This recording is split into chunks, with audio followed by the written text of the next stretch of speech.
Hey, my blessed ones, today I'm coming with another cooking video, something easy that your family would love. And most of my family and friends, they love this dish. We always made it for celebrations, parties, baby showers, you name it. It's a good meal to make. Even when you want to make something quick for your family coming in from a hard day of work, put these ingredients together and you can leave it for 2 days, have it leftovers. But it's so good, I don't know about the leftovers because I can't keep none in my house. But here's the ingredients for the Mexican casserole. You would love it. So we have the bell peppers here. I got frozen, but you can use fresh. And I got an onion, half an onion. You can cut it up and put it with the bell peppers when you cook your hamburger meat. It goes in there. Then you have your cheese. I got 2 bags, but you can use 1 and 1.5. I'm going to probably just use 1 and then half of 1. So much cheese as you want. Onion powder, and that's shredded cheese. Black pepper, taco seasoning, garlic salt by Lori's, or any garlic salt you want to use, or whatever seasoning you choose to put in. You could even use the taco seasoning packs you buy in the store. Could go in this dish too, to just season your meat. Cream of chicken soup, ranch beans, rotel tomatoes, or any diced tomatoes with chilies in it. It's got diced tomatoes and chilies in it. And you have bag of tortilla chips, because if I didn't have these left over, I'm going to use these to crush at the bottom of my pan with the oil. You got to have some oil, about 4 tablespoons that goes in the pan. Here, I already put some in the pan, and I'm going to crush my chips in here.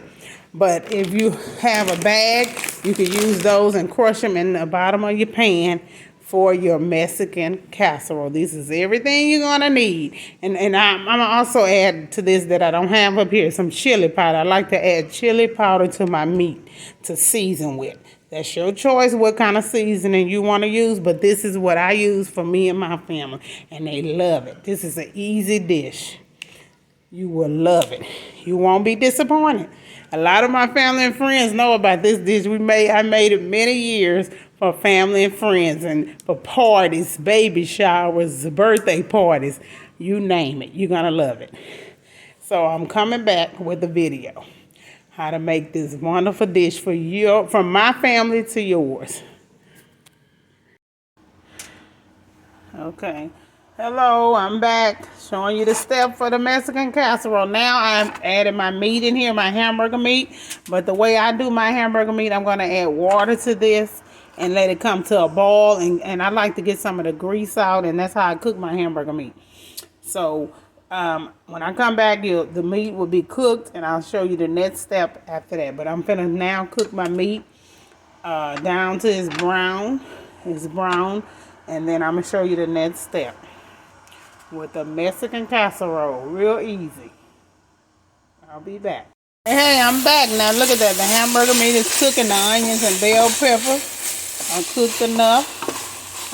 Okay, now we're going to add the ranch style beans. Pour them in there. And some people might say, I don't want no beans, but the beans is what make it good. Y'all go and add them ranch beans. They good. That's what makes the dish good. And with the other 2 ingredients, oh yes. So you must have those ranch style beans. It must be the ranch style beans. Those are good. And you can try it with other beans. I'm not going to tell you just use ranch, but this is the ones that gives the dish a good taste. These beans make it real good. So use your choice of beans if you want to try black beans or whatever kind of beans, but a ranch I recommend for this dish. So we just put those beans in there with the hamburger meat and the onions and bell peppers and just stir them in and let them come to a complete heat up in the hamburger meat. And while we are doing the meat, we will come over here and we're going to get the chips right here.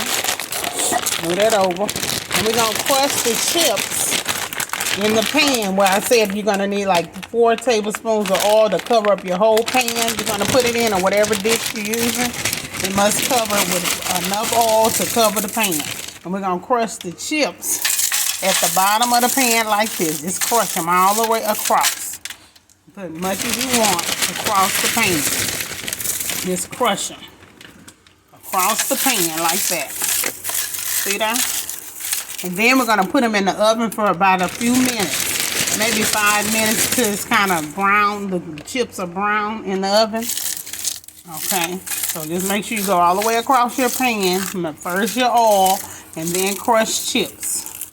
All the way across. You can make it where you can't see the bottom of the pan. Put enough chips in it to cover your pan. And then you're going to put them in the oven for about 5 minutes or till brown. And when we come back, I'll show you what the next step is. Nothing hard. It's easy. Be back. Hello, blessed ones. I'm back now. I added the Rotel tomatoes. Rotel tomatoes in there. Now I'm going to add the cream of chicken soup. Cream of chicken. Let's drop that in there. Okay, let me get it out of here. So it's going to go up in there with the Rotel tomatoes. There we go.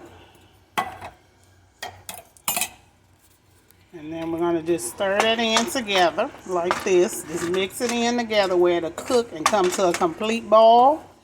And that's going to be, I'm going to show you what we're going to do with that once it comes in the bowl. Oh, and I forgot, don't forget your chips like I'm doing. Get your chips out the oven. See, get your chips. They brown. We take them out the oven like that. And we're going to put them right on the stove here.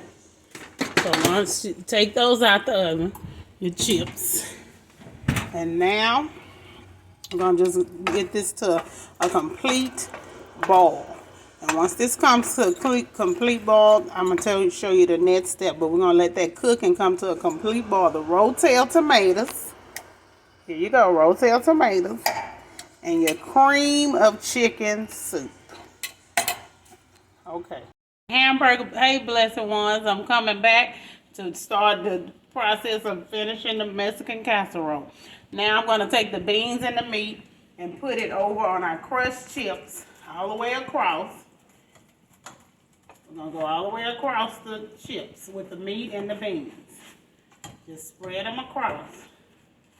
Just like this. Spread your meat and your beans all the way across your pan. Come over this way. It's something you don't want to miss. It's good. You won't see it coming in your taste buds. So now I'm gonna open my cheeses. I got my Kobe cheese here, Kobe Jack, and I'm gonna use a little Mexican cheese too. I'm gonna just spread it all the way across. See, just spread it all the way across. Put much as you want on it. If you like a lot of cheese, put a lot of cheese. I'm gonna just do 1/2 of my cheese, 1 bag and a half a bag. Might not need that much, but if you like a lot of cheese, to each his own. To each his own. And just spread it all the way across. Sometimes cheese will make you go to the restroom, though. Yo. Too much, yeah. No, you don't want to overdo it, huh, Joy? Yeah, because your stomach can get... Yeah. My son gave too much information, but, you know, to each his own. If you can handle the cheese, put more cheese on it. That's your choice. But this is it. Just go all the way across with the cheese. Cover up all the cream of chicken and Rotel. And that's it. Stop. Thank you. We'll be back with the finished product.